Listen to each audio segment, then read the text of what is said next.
Welcome back, viewers, to another episode of Bricks Garden Book Lecture Series.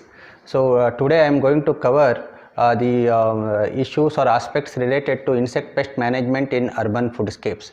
In the previous episode, I discussed about or I showed about all these insect pests that are very prevalent in urban gardens. So that is very important for us to understand and probably know about different strategies, different management practices that we have to adopt in our urban foodscapes.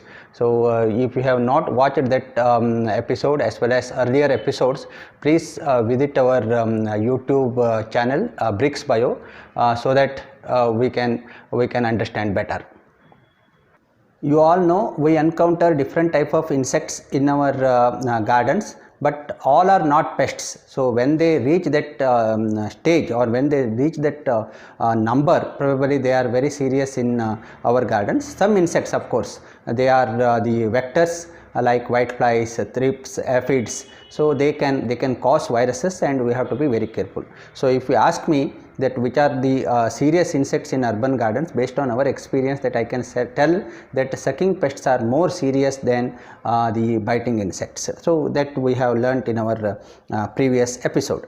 So looking at the insect diversity in our gardens, there are so many type of insects that we see, and you cannot just go on managing them individually. So we have to consider garden as a unit, and we will be having different type of crops there, and we have to see that how can we combine different management practices in keeping the numbers of these insects at a low number or a low level.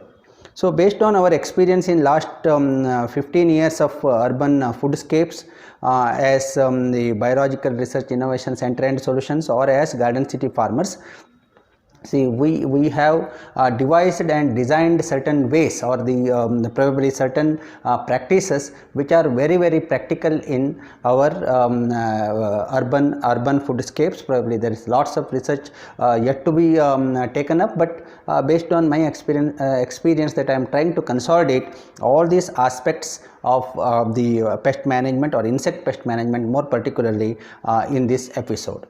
See, we call the pest management practices into 4-5 different divisions. The cultural practices, probably the good growing conditions; the mechanical practices, physically you are removing the insect stages or the probably the affected plant parts from the garden and probably destroying them; and botanical methods, where we are spraying certain plant products having proven pesticidal properties or plant protectant property in our gardens. Then biological practices, there are natural enemies, maybe entomopathogenic fungus or the parasitoids, predators. So wherever available, that we can inoculate or inundate in our gardens, and probably sometimes that in the farmer's case the chemical practices are suggested, but in our case in urban foodscapes, urban gardening, that we are not going to use any of these chemical pesticides. That defeats the purpose of urban gardening. So we have to be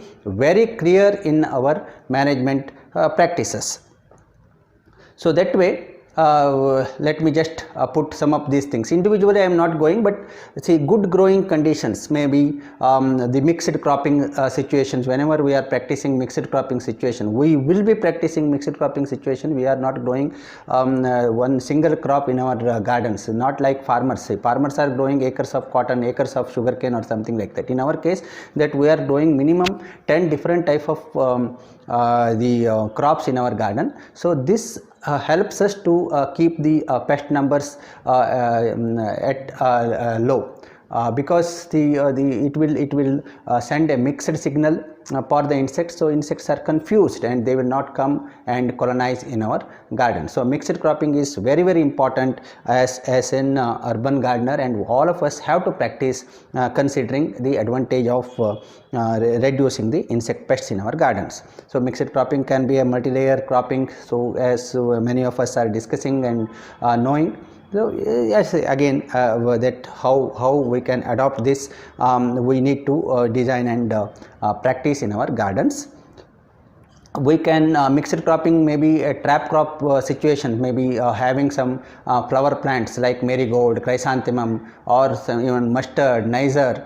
All these crops, they can attract the pest insects much before the main crop. So you need to understand the principle or the concept of trap cropping, and keep some crops as traps, maybe at the borders, or even wherever there is space available. So if you take one example in our case, in our balcony, that for us the cabbage, cauliflower is a trap crop to protect chili. So chili plants will have plenty of aphids, so we have seen that, and we know that the cabbage and cauliflower cannot be grown in our balconies. But we are growing cabbage and cauliflower along with or near to chili plants, so your chili plant is always protected from the aphids, because aphids are trapped in cauliflower and cabbage. So that's what we have learned over a period of time, and we are doing that. So like that, there are too many or different type of trap crops that you can consider. Similarly, there are some these trap crops can attract pollinators because of their the yellow color or the beautiful attractive colors. Another good growing condition is to keep the garden clean. That is very important. Clean cultivation, probably keeping the floor clean and keeping the garden weed free. That is very important. Weeds are the sources of many insect pests.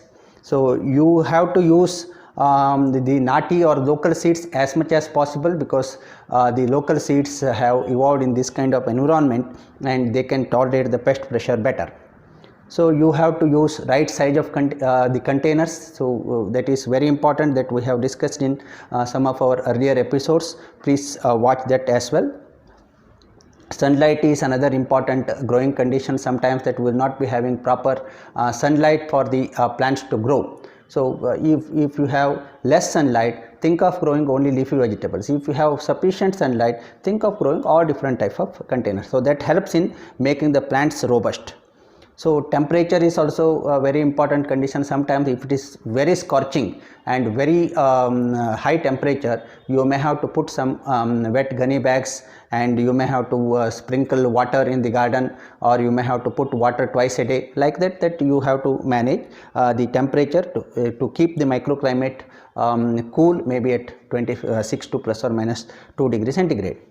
Then sometimes that you may have to practice mulching to reduce the water loss, so that the plants grow better. So watering is very important. So regular and sufficient water. You should not be watering more, or should not be watering less. That is also very important condition for the plants to grow. Drainage is another important growing condition. So many times with the waterlogging or the stagnation of water in the containers, there will be root rot. The new roots are not formed and the plants suffer. So when the plants suffer, they become weak and they are prone to pest pressure. Balanced nutrition, very important. See, the concept is feed the soil, not the plants. So different type of nutrients are available. It is basically more compost, less soil in container gardening. You need to understand the different type of composts and the application. So this also that I have discussed in one of my previous episodes, that you can just go and see that episode as well. So it should be a mix of different type of composts and soil, so that different type of nutrients or the elements required for the plant growth is supplied. So liquid composts are also available, that also can be applied to make the plants grow robust. And sometimes the crops as they grow, especially the perennial crops like curry leaf, lemon and other things, they need repotting. You need to consider the right time for repotting, and you have to shift to a bigger containers by pruning the old roots, so that new roots will come, new feeding roots will come, and they also help in the better growth of the plant. Proper staking, proper support system for the crops like climbers or the creepers, so that is very important, makes them healthy, and they need not spend their energy to search for stakes or the search for the support system, so that they grow robust and tolerate the pest pressure.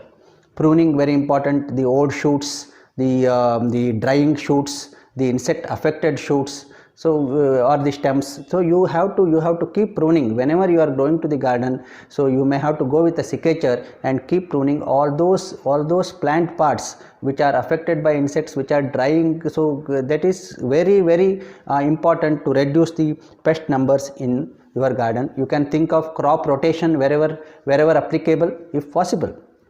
See, generally in urban foodscapes that we are using containers, and every time after the season that we are emptying it and we are filling it back. So crop rotation may not be practical, but if there is an opportunity to do this, so you can always consider crop rotation, so that the insects which are seen in the previous crop is not taken to the next season or the next crop. So similarly, that we have the other practices like the mechanical practices. The mechanical practices are nothing but where we are removing the insect stages physically, or we are protecting the plants using some methods. So the mechanical methods, the one example that we can just make out here is that the whenever there is the cutworm incidence, cutworm damage is expected, so you can protect the plant by pushing in maybe an tin sheet or an cardboard sheet around the stem. See, generally cutworms cut at the collar region, cutworms cut the seedlings. So if you just push the tin sheet or the cardboard sheet there, the cutworm problem is solved, or you can protect the plants from the cutworm damage. So whenever you go for scouting, whenever you are in garden, so you have to visit the garden on a regular basis. Whenever you go there, so you may see some egg masses, you may see some larval masses. So generally immediately after hatching, they will all be in segregation or in congregation. So you can just probably cut it, and you can just put them in a compost bin, or you can destroy it mechanically. Or sometimes see in insects like mealybugs, in insects like aphids, see on your hibiscus, on your marigold, on your money plant, or on your jasmine. So you can take a brush and you can slowly remove all these insects and put them in maybe a cup of water or a mug of water with the soap nut extract or soap nut solution, so that all these insects are killed. So that is a very practical method if the number of plants or number of insect is very less.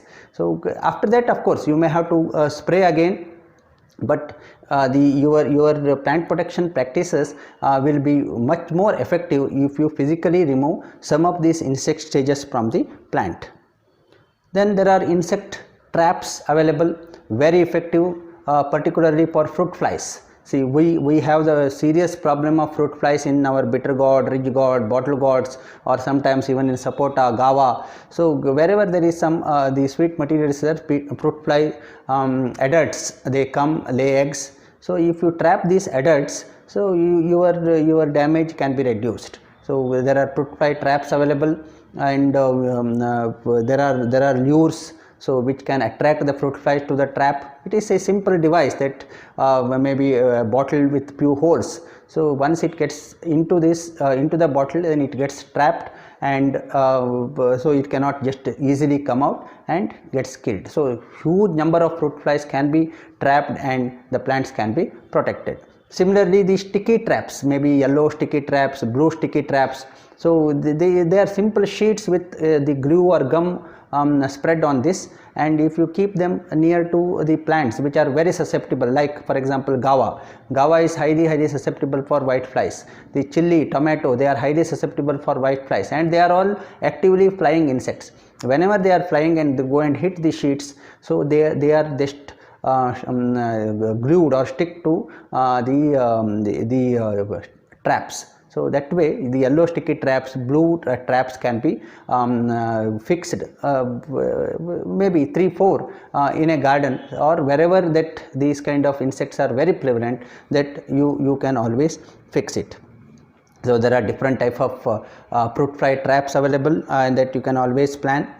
Bagging is another important method to protect the fruits from the insect damage. See, immediately after the pollination, or once the fruit starts growing, that you can just cover this with a brown paper bag or a cloth bag, so that the fruits are protected from insects, and insects cannot reach there. So that is also important practice. Then coming to the botanical practices, where we are spraying the plants to reduce the numbers. In some cases, see, I just explained some of these things. Probably they are all practical, and all of us can practice. So like, see, this is then basket of options that I am trying to give. See, along with good growing conditions, along with mechanical practices, you have to think of having some plant protection maybe once in a week, once in 10 days, depending upon the season, depending upon the type of crop, depending upon the mixture in your garden. So you have to consider spraying different type of the botanical extracts. One botanical extract which is very practical is the extract from soapnut and shikakai. So particularly in sucking pests like mealybugs, whiteflies, aphids, thrips, or even sometimes the scales. So they suck too much of sap from the plants, and they secrete the honeydew, and this honeydew when it falls on the leaves, so there will be the fungal development, black sooty mold development. So you have to keep washing the leaves, you have to keep removing the insects. So for that, soapnut and shikakai extract is very practical. If it is not available, you can use the shampoo made out of soapnut and shikakai. So you can keep spraying maybe with 5 ml per liter of water. So that is very practical for managing the sucking pests, at the same time managing the sooty mold. You can use chili, ginger, garlic extract. We call it as 3G. So taking 50 grams of all of them together, little less, little more is fine. But there are ratios that you can see. Garlic has to be little higher. So you can crush it, soak it in water overnight, and filter it and spray on the plants. So your plants are protected from some insects like aphids, mites, even weevils, beetles. So the 3G or the chili, ginger, garlic extract protects your plant from some of these insects in your garden. So another important or very practical, very effective measure is to use the botanicals in combination. See, like the neem leaves or neem seeds, the vitex leaves, the vinca leaves, or even sometimes the sweet flag rhizomes, or even sometimes turmeric rhizomes, or even the calotropis, lantana. So there are some of these plants having proven pesticidal properties or the active ingredients. So you have to collect it as urbanites. If it is possible, that you should just think of it, make the extract out of this, mix them together and spray on the plants. See, different type of insects can be managed with this kind of combination botanicals, like aphids, whiteflies, caterpillars, weevils. See, which are all the insects which are scraping or sucking the juice from the plant. So they can be managed with this kind of water extracts. See, we as researchers, we have used this concept and developed this Sasya Rakshak made out of 10 different type of botanicals with proven pesticidal properties. So we have put them in a ratio, in a combination. But the difference between the extract and the Sasya Rakshak is a formulation. This can be kept, or this can be stored for 1.5 years. In case of extract, it is a crude extract. You cannot keep it for long time, more than 24 hours, that you cannot keep it. You have to use, you have to prepare fresh, and you have to use quickly. That is the only problem with extracts. If you can do the extracts, that is always possible, or otherwise think of using the ready to use materials like Sasya Rakshak, which is very practical for urban gardening situations. So sometimes neem based pesticides are available, neem oil, or the cold pressed neem oil based products like Neem Shakti available. That is very useful for biting insects like caterpillars, weevils, beetles. So you can keep spraying. Then there are some sprays like biopesticides, as I was telling you, probably the biological methods. So we say it as Lecanicerium lecani. It's an entomopathogenic fungus which is very effective on sucking pests like whiteflies or even sometimes aphids. So you can source that and spray in your garden. Or the Metarhizium anisopliae is an entomopathogenic fungus, very effective on root grubs, very effective on soil inhabiting insects like the sweet potato weevil. So you can apply, you can mix this in compost, so that whenever these insects come in contact with this fungus, so this can cause the disease in the insects.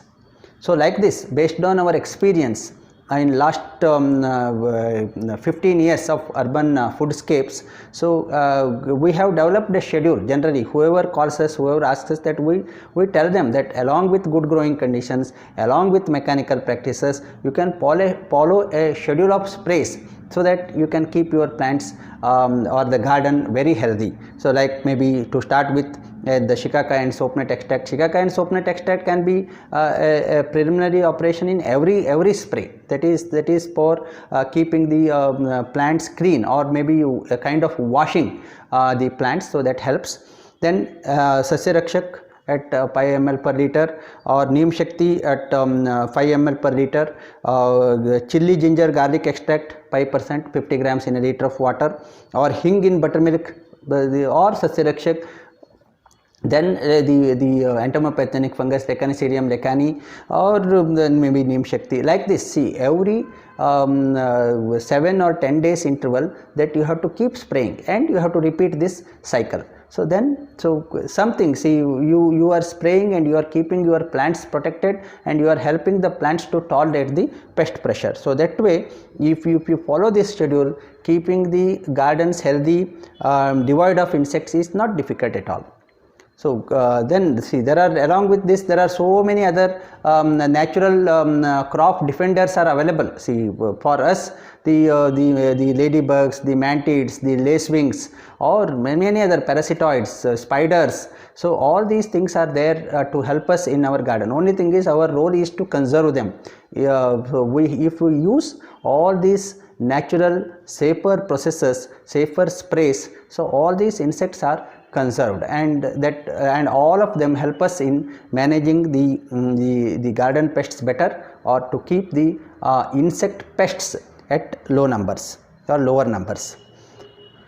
Chemical methods is not for us. See, at least as urban foodscapists, so we need not look for chemical sprays. If somebody suggests you, I think that we should just say no to chemicals in our gardens. The whole idea of urban foodscape is to grow safe and functional food, and if all of us start using the chemicals, then the whole purpose is defeated, and it is not correct on our part to use chemicals for insect pest management in our gardens.